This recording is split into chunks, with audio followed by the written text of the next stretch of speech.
Então, unidos que estamos, agradecemos a Deus a oportunidade de estarmos aqui para mais um estudo, para passarmos momentos edificantes.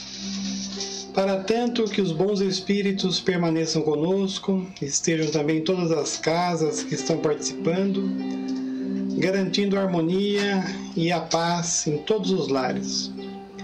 Então, em nome deles, em nome de Jesus, iniciamos o nosso estudo. Pro final.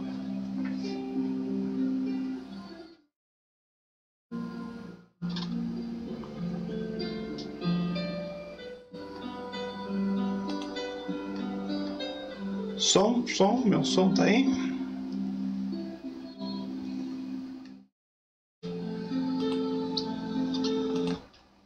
Então nós estamos continuando, Nós já vimos alguma coisa dentro desse capítulo.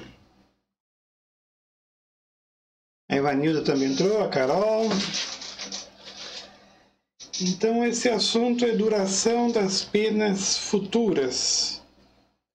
Nós já vimos que Deus nunca obra de maneira caprichosa, Então tudo é conforme a sua bondade, as suas leis. Então existe um controle em relação aos sofrimentos no mundo espiritual. Vimos que o que determina a duração desses sofrimentos é a melhora do espírito. Então melhorou, acaba o sofrimento. E vimos também que no mundo espiritual, sofrendo, o espírito tem a ideia de que o tempo é maior.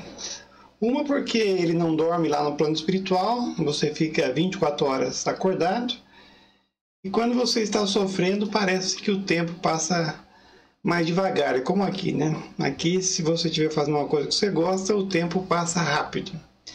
E se é uma coisa que você não gosta, parece uma eternidade, Vamos ver a pergunta que nós paramos. A duração do sofrimento do espírito pode ser eterna? Tem certas coisas que nós falamos e que são absurdas, Essa é uma delas. Então, você achar que você vai sofrer eternamente por alguns erros que você fez aqui, alguns anos na Terra, seria um absurdo. E seria desconhecer a bondade de Deus.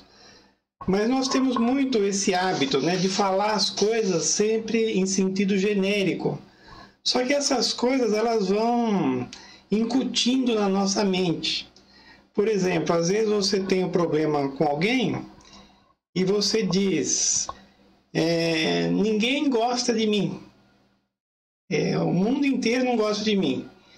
Mas no mundo tem mais de 7 bilhões de pessoas. Todo mundo não gosta de você? Quer dizer, as pessoas nem te conhecem.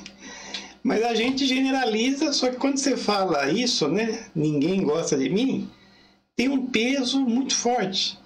Então a gente tem que prestar atenção nas nossas palavras, senão a gente acaba se sabotando, Uma outra coisa também que você fala muito nos dias de hoje é que você é ansioso.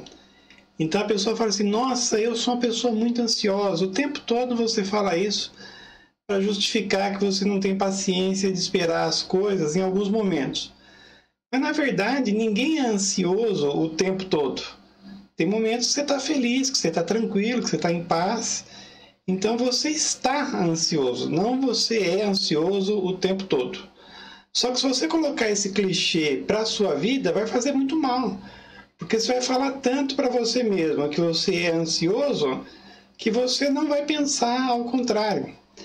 Então a gente tem que pensar no que fala. Vamos ver a resposta do Espírito. Eliana também entrou, Eusébio, Jacó, com a Marilene, Luiz Carlos, sejam bem-vindos. Sem dúvida, você sofreria eternamente se fosse eternamente mal. Ou seja, se jamais tivesse de se arrepender, nem de se melhorar, então sofreria eternamente. Então, há pouco tempo a gente viu sobre o arrependimento, sobre expiação, e conforme as leis divinas, principalmente a de evolução, não tem jeito de você errar eternamente, de você não se arrepender. Então, as leis elas existem de uma maneira que a tendência é você acabar se arrependendo e começar a fazer o bem. Mas Deus não criou seres eternamente voltados ao mal.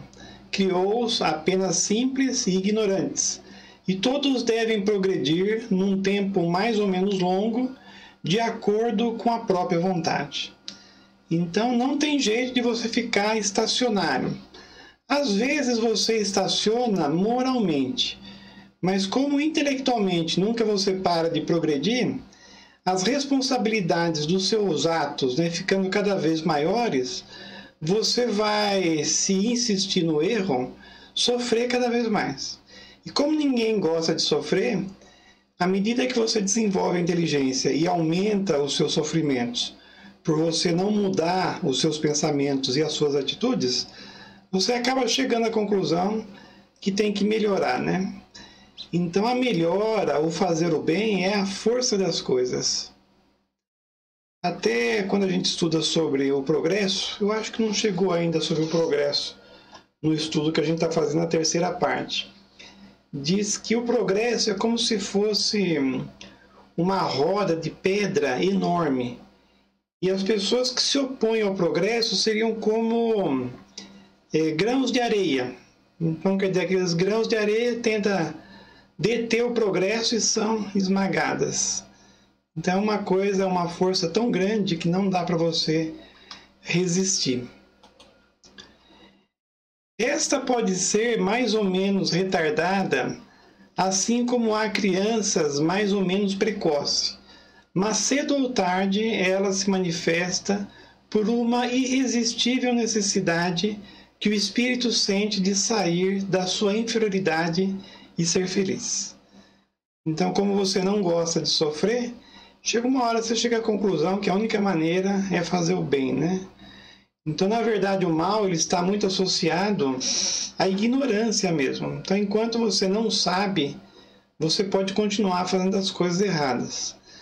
Mas como você sempre progride intelectualmente, chega uma hora que você vai descobrir essa verdade, né? Só através do bem você vai ser feliz.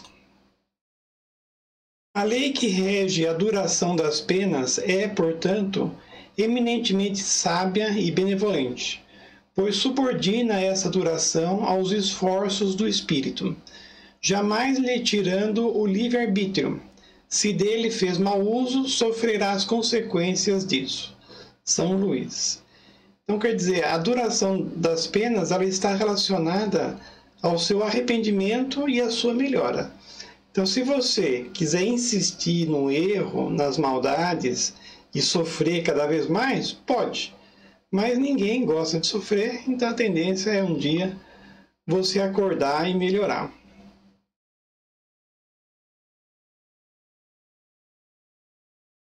Outra pergunta. Há espíritos que jamais se arrependem? O Allan Kardec, no caso, é insistente, né? Ele já perguntou isso. Mas como eu sempre digo, às vezes ele não fica contente com a resposta, né? Então aqui, mais uma vez, ele repete a pergunta. E vamos ver o que o Espírito diz, né? Ele diz, se não me engano, que há os de arrependimento tardio, né? Isso mesmo. Há espíritos cujo arrependimento é tardio, mas pretender que jamais se melhorem seria negar a lei do progresso, como eu falei, e dizer que a criança não pode tornar-se adulto. São Luís. Então, no frigir dos ovos, você acaba se arrependendo. Demora um pouco mais, porque como você tem o livre-arbítrio, e alguns espíritos que insistem no mal, né, eles demoram um pouco mais. E tem uma outra coisa que acontece também, é que você sempre tem um círculo de amizades, né? Você vai encarnando, fazendo amizades, e desenvolvendo a afeição por certas pessoas, e elas por você. E se você demorar no arrependimento, esses espíritos que estavam no mesmo grau que você, te ultrapassam, né? E vão para frente. Só que se eles gostam de você, eles não conseguem ser felizes deixando você para trás. Então sempre tem um monte de espírito que nós fizemos amizade, desenvolvemos os sentimentos em outras vidas, que eles vão nos arrastar para o bem. Então, quer dizer, além da força do progresso, vai ter esses espíritos ao nosso lado, né, voltando para trás e nos ajudando. A Diva também entrou, seja bem-vinda. A duração das penas, outra pergunta, depende sempre da vontade do espírito, não existindo as que são impostas por um tempo indeterminado. É lógico que existem penas impostas, né? Mas normalmente, a gente já viu várias vezes isso aqui no Livro dos Espíritos, Deus prefere deixar o seu livre-arbítrio e você amadurecer sozinho. Porque se for imposto uma pena para você que você não acha que você merece, você acaba até se matando naquela existência. Até os casos que a gente vê de espíritos que encarnam, como é que se fala quando é automaticamente, compulsoriamente, eles vêm numa condição que eles não podem se matar. Então vem muito doente, com problemas mentais. Porque se você vier consciente e você conscientemente não queria encarnar e obrigaram você a encarnar, você pode se matar. E aí quando você chegar no mundo espiritual, você fala, não falei que eu não queria essa existência? Então você pode se matar, você tem um livre-arbítrio. Então normalmente, embora possa ter penas impostas, normalmente é respeitado o livre-arbítrio. Mas aqui a resposta ele vai dizer no sentido de que há sim algumas coisas impostas. Sim, há penas que lhe podem ser impostas por determinado tempo. Mas Deus, que não deseja senão o bem das suas criaturas, aceita sempre o arrependimento e o desejo de se melhorar nunca é estéril. Então, às vezes, certas coisas são impostas, né, a lei de causa e efeito, mas se você se arrepender e entender que merecia aquilo, as penas vão diminuir. Outra perguntinha. Segundo isso, as penas impostas jamais seriam eternas? Kardec insiste, né? Aqui ele falou das penas impostas que ele já tinha perguntado, e agora fala da questão eterna. Na verdade, essas perguntas, elas refletiam o pensamento das pessoas há 150 anos atrás, né? Eles achavam que existia o fogo lá, que queimava sem consumir as penas eternas. Aí o espírito fica também nervoso, né? Ele diz assim, consultai o vosso bom senso, a vossa razão e perguntai se uma condenação perpétua em consequência de alguns momentos de erro, não seria negação da bondade de Deus? Porque a gente imagina Deus com todos os atributos, né? E também o de bondade, o de justiça. Então, se ele não levar em consideração que você está mais perto das primeiras existências e te condenar eternamente por erros que você faz, mais por ignorância do que por vontade, seria um Deus injusto. Até tem uma comparação boa, quando você tem uma criança aprendendo a andar e ela leva alguns tombos, você dá uma bronca nela, você bate nela porque ela está tropeçando lá nos primeiros passos para tentar andar? Não, você incentiva, você ajuda, você pega na mão dela, né? É uma criança, por exemplo, que está aprendendo a ler. É natural, todos aqui devem lembrar, que quando você vai aprender a ler, você gagueja. E aí o que a professora lá do primeiro ano, dos primeiros anos faz com a criança que está aprendendo a ler? Tem paciência, né?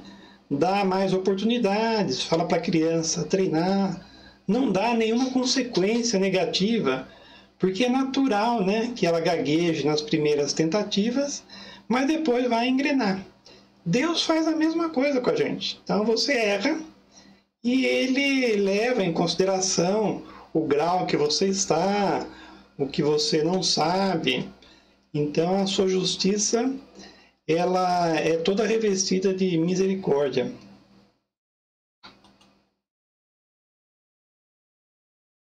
Que é, com efeito, a duração da vida menos que fosse de 100 anos em relação à eternidade? Agora o Espírito que falou de eternidade aqui, né? Então, quer dizer, errou alguns anos, tudo bem, mas você vai ter eternidade ainda para melhorar, não precisa sofrer eternamente por um erro de alguns anos. Eternidade, compreendeis bem essa palavra? Sofrimentos, torturas sem fim e sem esperança apenas por algumas faltas? Não repugna ao vosso próprio critério semelhante pensamento? É um absurdo, né? Pensar que você vai sofrer eternamente por alguns erros praticados nessa vida. Que os antigos tivessem visto contradição em lhe atribuir a bondade infinita e a vingança, compreende-se, quer dizer, uma coisa contra a outra. Na sua ignorância, emprestaram a divindade às paixões dos homens. No passado ainda podia crer nesses absurdos, mas hoje, na época de Kardec, já tinha acontecido a segunda grande revolução industrial, né? Já tinha o trem a vapor, já tinha o telégrafo, né? Então já estava bem desenvolvido, né? A Mara aqui, Abade, entrou também, seja bem-vinda. Mas não é esse Deus dos cristãos que coloca o amor, a caridade, a misericórdia, o esquecimento das ofensas no plano das primeiras virtudes. Poderia ele mesmo não ter as qualidades que exigem como um dever? Assim como existem as leis, né, como deveres para nós, Deus também cumpre as leis, né, e é amoroso também. Não há contradição em se lhe atribuir a bondade infinita e a vingança infinita. Então, esse negócio de vingança é nós, né? Deus não se vinga. Dizeis que, antes de tudo, ele é justo e que o homem não compreende a sua justiça. Então, nós devemos admitir a nossa ignorância e não achar que Deus é injusto. Mas a justiça não exclui a bondade e Deus não seria bom se destinasse às penas horríveis e perpétuas à maioria das suas criaturas. Poderia fazer da justiça uma obrigação para os seus filhos se não lhe desse os meios de compreender? Não quer dizer, Deus não exigiria de nós, né, o que ele não faz. Aliás, não é sublime a justiça unida à bondade que faz a duração das penas depender dos esforços do culpado para se melhorar? Nisso se encontra a verdade do preceito, a cada um segundo as suas obras. Santo Agostinho. Então, quer dizer, realmente existem as penas futuras, mas elas são revestidas de bondade, segundo os atributos divinos. Porque, como nós sempre comentamos, os sofrimentos que nós temos, eles são educativos. Então, a lei existe não para que a gente seja punido eternamente, seja um exemplo para os outros, nada disso. Os sofrimentos, eles existem como uma educação, né, para os nossos sentidos, para o nosso desenvolvimento. Hoje passou muito rápido, vocês não falaram nada, já acabou o assunto que eu tinha que falar. Essa ressurreição da carne eu vou deixar para a próxima. Vamos ver um vídeo aqui para a gente assistir. Tem uma palestra boa do Rossandro que ele fala exatamente sobre céu e inferno. Vamos ver. YouTube. Vamos ver um pedaço da palestra, né? Histórico. Acabei de ver a palestra. É isso aqui.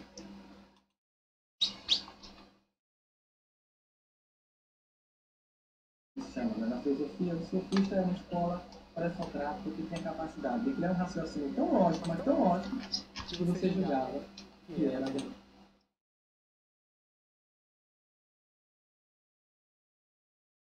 provocar sobre o mestre para dar um passo adiante. E a gente percebe que neles também... Não é isso aqui não. Acontece que os medos, eles são... Na filosofia, o sofista é uma escola pré-socrática.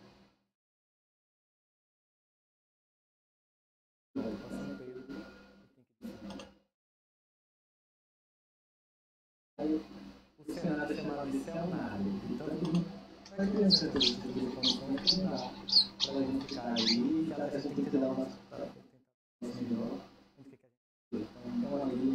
então, vamos escutar um pedaço da palestra. Ele vai começar com uma piadinha, né? Você compartilha, no caso, o melhor caminho da encarnação, compartilha com vocês, que é conhecido essa doutrina que é fato. Vamos só aumentar um pouco. Estranho.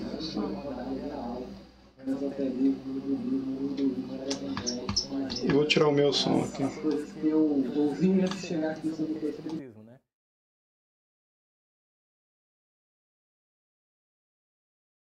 Começaria com uma piada, para vocês entenderem muito essa questão do inferno e do céu.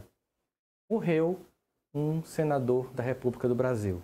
Como vocês sabem, a maior parte desses nossos irmãos são de uma evolução moral inquestionável. E chegando lá do outro lado, encontraram aquela visão idealizada do céu com São Pedro na porta. E aí, exigindo o tratamento que sempre costumava receber no Brasil, afinal, em Brasília eu faço muita palestra lá e o Senado é chamado de céu-nado, de tanto dinheiro que rola naquele prédio. E aí ele é acostumado com todo aquele tratamento VIP, e chegou lá, olha, eu sou o senador da República, tal, você tem que me receber primeiro. Ele, não, claro, senador aqui, o senhor e todos, de uma forma geral, que exercer a sua profissão na Terra, tem um direito que só vocês têm. Ah, sim, muito bem, qual é?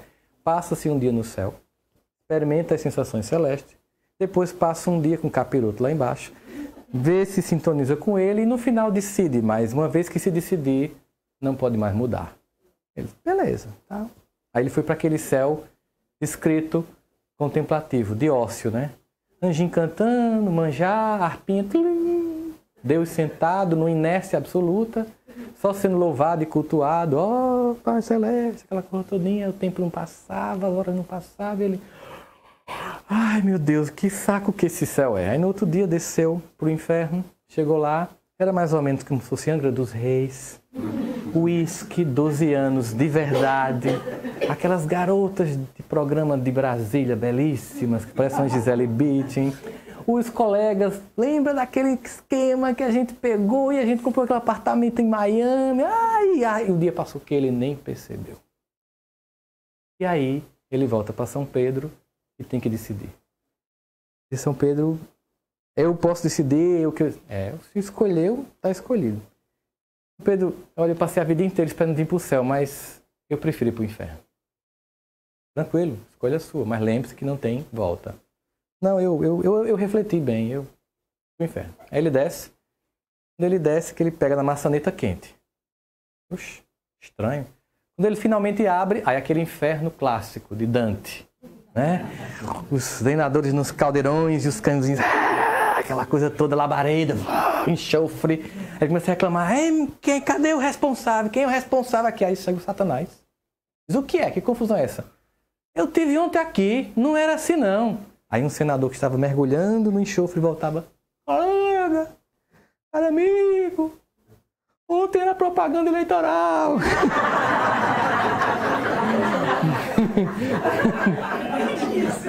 Ontem era propaganda. A gente sabe o que é isso, né? A gente sabe o que é isso. A gente viu as maquetes de 3D sobre o Rio de Janeiro da Copa e tá vendo como é que tá a cidade. Então, na propaganda, mas o que mostra essa piada é aquela ideia simplista de um inferno como condenação eterna, em que o indivíduo tem uma única existência e quando falha num Deus que seria justo, condena-o eternamente por um erro cometido numa única vida. Seria como você condenar seu filho por ter gaguejado por aprender a ler. E então toda a encarnação está perdida, porque num momento da sua trajetória de um dia, ele gaguejou. Ao mesmo tempo, a ideia de um céu de ócio, de contemplação, de manjares, de sofares. E como é que isso foi construído? Nós sabemos que parte significativa dessa ideia de céu e inferno foi construída na Idade Média.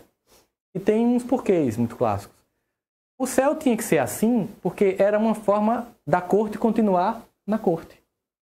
Então, na verdade, se você olhar um rei, como Luís XV na França, com aquele castelo cheio de gente, cheio de babão, de um lado e para o outro, passando o dia todinho fazendo assim, a ideia do céu teria que ser uma reprodução da corte para a corte. E os pobres queriam, pelo menos depois de morto, ir para algum canto que parecia com a corte dos reis. Então, o céu atendia para os nobres a continuação de uma situação de nobreza e para os pobres, finalmente, nem que seja depois de morto, ir para um canto em que o nobre fazia, ou seja, nada. O que o nobre fazia? Nada. Essa ideia perpassa tanto o nosso inconsciente coletivo que eu observo quando as pessoas jogam na Mega Sena, não obstante o fato de que é 3 vezes mais possível de cair um raio na sua cabeça do que você ganhar na Mega Sena, as pessoas jogam na Mega Sena e eu percebo que existe mais prazer em não trabalhar, porque se ganha na Mega Sena, do que por tudo que aquele dinheiro pode proporcionar de viagem, de padrões de consumo. Mas a primeira coisa que as pessoas, só de pensar que eu não vou ter que trabalhar, mal sabem como o ócio é destrutivo.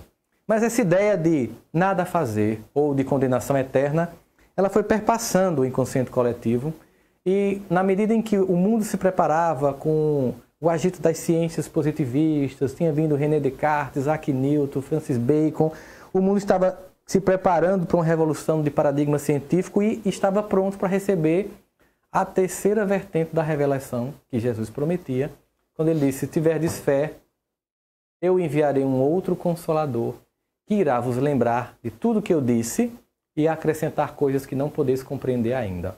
Esse texto do Cristo ele é tão claro que às vezes eu tento fazer um exercício para tentar entender porque é que as pessoas pensam que era uma coisa para aquela época. Porque, veja só, eu enviarei um outro Consolador que irá relembrar o que eu disse. Logo, há de se imaginar que foi esquecido. E acrescentar coisas que eu não posso dizer, porque aquela época não tinha condições intelectuais e morais de aprender. Mas para a maior parte dos nossos irmãos de outras expressões da cristandade, se trata do fenômeno de Pentecostes. Aquele evento de xenoglosia em que os discípulos começaram a falar línguas a ponto que os que primeiro estavam vendo aquela cena achavam que eles tinham tomado todas. Estavam embriagados porque eles começaram a rodopiar e falar. E aí acredita que ali foi o advento do Espírito Santo e que aquela promessa foi cumprida. Mas veja a lógica. Isso aconteceu 40 dias depois da crucificação do Cristo. Então veja qual é o sentido. Daqui a 40 dias vocês vão esquecer tudo que eu disse. Vai vir um Consolador e vai lembrar tudo. E daqui a 40 dias tem coisas que eu não posso dizer agora, mas daqui a 40 dias vocês vão estar prontos para escutar. É óbvio que essa promessa não se referia àquele tempo. Se referia aos tempos que viriam, de um evangelho que foi deturpado, que durante a Idade Média se transformou num poder político, que se viu de morte, mortandade e destruição, do povo muçulmano nas cruzadas, entre cristãos, depois de reforma, contra-reforma, a religiosidade negando a ciência, perseguindo o saber, queimando bruxas, tudo em nome do Cristo. Então foi tudo esquecido. E era preciso ser relembrado. Mas, numa sociedade mais pluralista, com o crescimento das ciências, obviamente que de tanto que a ciência foi negada pela fé, no momento em que ela toma o poder, na perspectiva de exercer uma influência na cultura humana, a ciência passa a negar a fé. Por isso que vários filósofos vão dizer que Deus não existe, né? A gente sabe que Nietzsche disse, eu matei Deus, né? Que Freud vai dizer que as religiões são um processo de histeria compulsiva coletiva obsessiva, e é porque ele não assistiu um culto de noite e madrugada daquelas TVs, senão ele ia concluir que de fato seria isso. Então a gente percebe que há uma tendência de negação da fé, e é preciso então que naquele ambiente de ciência, de método, de paradigma, de investigação racional, esse Consolador viesse naquele tempo levando em consideração essas demandas humanas. Por isso que as mesas começaram a girar. Porque as mesas girando não era um invencionismo. Uma coisa é eu chegar para você e dizer, estou vendo sua mãe, meu irmão. Outra coisa é a mãe fazer, eu estou aqui. Então, mexer as mesas era uma forma de atender o paradigma da época. E até hoje é um paradigma que diz que tudo que é objeto de ciência é que eu posso tocar, sentir, cheirar, ver e escutar. Que atinge os meus 5 sentidos. E toda a ciência foi desenvolvida para isso. Para aumentar a capacidade de ver o microcosmo com o telescópio, com o microscópio eletrônico que eu vejo lá a célula, né, embrionária, desenvolvo o código genético, a ideia da dupla hélice que foi prêmio Nobel dos médicos que inventaram, até o macrocosmo com os telescópios, com o Hubble. Nada mais é do que ampliar a capacidade de ver o infinitamente pequeno ou o infinitamente grande. Mas a ideia de inferno ainda perpassa a mente das pessoas. Só que durante algum tempo, essa ideia que tinha como objetivo assustar, começa a perder força e perder impacto. Na verdade, a ideia do inferno tinha como objetivo dizer o seguinte, existe o cão. Ele é perigoso. Ele pode pegar você. Mas se você vier para cá, está tudo resolvido. Obedeça a alguns critérios, alguns rituais, e você não será condenado ao inferno. E durante a época das indulgências, que chocou Lutero a ponto dele ir lá e questionar o que estava acontecendo, se salvava não somente os que estavam ainda vivos, mas doentes. Mas eu, dando minhas possessões, a igreja garantia que tirava as pessoas do purgatório. Tanto que tinha uma musicazinha que dizia: cada moedinha que cai no óbolo da igreja, uma alma sai do purgatório. Que era uma forma de se imaginar que o mundo era simplista desse jeito. Hoje, o que nós vemos no campo da fé com relação à ideia de céu e inferno é uma reedição do conceito de céu. Vocês já devem ter ouvido falar da chamada teologia da prosperidade. Nunca ouviram falar da teologia da prosperidade? A teologia da prosperidade é aquela que diz que o ser que é abençoado por Cristo é aquele que é rico. Porque o dinheiro e a prosperidade material é uma prova das bênçãos de Deus sobre sua vida. A gente percebe que esse foi um movimento que começou nos Estados Unidos e ganhou corpo no Brasil, responsável por esse movimento de crescimento aqui do neopentecostalismo, que se baseia na ideia de que Deus é o Senhor do ouro e da prata, e se Ele é o dono do ouro e da prata, e você é filho dele, então você tem direito a tudo isso. Lembro que um primo meu me pediu para acompanhá-lo num desses eventos e disse: eu não consegui convencer ninguém hoje lá aí, e a gente hoje tem que levar alguém. Tu vai disfarçando de convertido? Aí eu pensei, será caridade, meu Deus, eu fazer isso pelo meu primo que está querendo ser pastor? Eu fui. Chegando lá, aí eu vi o raciocínio do sofisma, como a gente chama, né? Na filosofia, o sofista é uma escola pré-socrática que tinha a capacidade de criar um raciocínio tão lógico, mas tão lógico, que você julgava que era verdadeiro. Mas nem sempre o que é lógico é verdadeiro. Observe o que foi que o indivíduo que estava pregando disse. Meus irmãos, Deus tem vários nomes. Jeová, Jirei, Jeová Nissi. E aí todas aquelas denominações do Antigo Testamento até chegar no Novo, Pai. Mas o mais importante em nome de Deus é Rei dos Reis. Amém? Aí as pessoas não concordam, né? Amém. Vocês sabem por que as pessoas concordam nas igrejas? Tem ideia, não? Durante a colonização da América, indo para a costa oeste americana, para a exploração do ouro, eles contaminavam tanto os lençóis freáticos e os rios que a única coisa pura para se beber era o uísque. Por isso que em todo o filme de faroeste, as pessoas têm um canteiro de uísque. Elas bebiam para poder ter a única coisa que era destilada. E elas iam para o culto bêbada. Então o pastor estava falando e as pessoas estavam dormindo. Aí eles desenvolveram então 3 artifícios. Primeiro, proíbe o álcool. Segundo, pergunta se estão lhe ouvindo. Concorda? Amém ou glória, aleluia? Para perguntar e repetir. E ao mesmo tempo também outra estratégia, enquanto as pessoas estão lá. Então naquele dia, vê que funciona. Vê que funciona essa... Entendeu?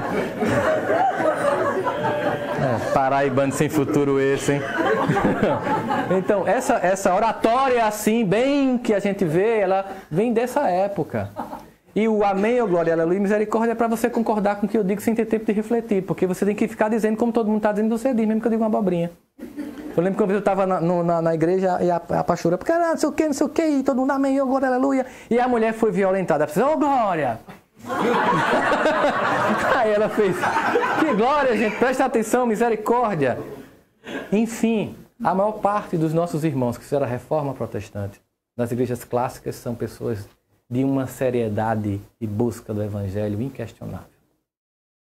Buscam do seu modo a Deus, buscam viver a experiência cristã, estão devotados pela transformação moral, mas infelizmente e ironicamente, no meio deles, o que foi motivo da reforma, que foi a indulgência, começou a ser vivida no meio.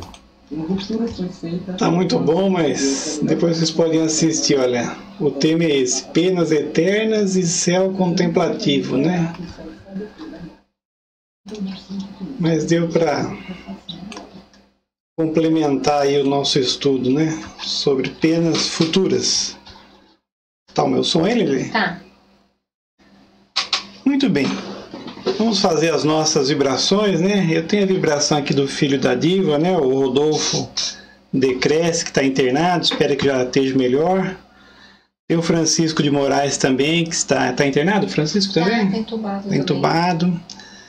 É o Chicão. É o Chicão. Tantas outras pessoas que nós conhecemos, né? Realmente o Covid aí está numa fase que a gente tem que ficar em casa ao máximo mesmo, né? E orar por esses que estão passando pela doença.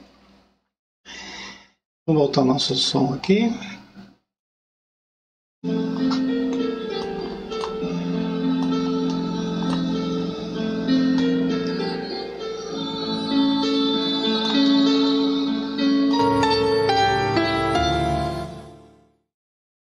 Agradecemos ao Pai Maior, a Jesus, nosso Mestre, aos bons espíritos que estiveram aqui conosco. Mais esse estudo, onde podemos conhecer mais as leis divinas, saber sobre as penas futuras. E aproveitamos esses instantes onde a paz se instala nas nossas casas para fazermos uma vibração para todo o nosso planeta. Hoje, particularmente, ao pessoal que ainda está com a Covid, pois que essa pandemia ainda está muito forte em todo o nosso planeta, além das pessoas que nós citamos, o Francisco, o Rodolfo, tantas outras pessoas estão passando esse drama, e em conjunto os seus familiares também. Então, tanto os doentes quanto os familiares tenham as forças necessárias para enfrentar esse grande problema. E nós pedimos por nós que estamos assistindo aqui também, nós que viemos não só estudar, mas repor as nossas energias, possamos sair daqui, desse estudo, fortalecidos, animados, para aproveitarmos ao máximo todas as oportunidades dessa próxima semana. Pensamos também nos desencarnados. No Célig. Nós tivemos o Célig, que frequentou um tempo lá com a gente também, desencarnou de Covid também. Deus o abençoe aonde quer que ele esteja. E outros tantos desencarnados, que estão passando por essa prova, mas possam ser consolados com a ideia de que a vida continua e que sempre há oportunidades de aprendizado e desenvolvimento. Que assim seja.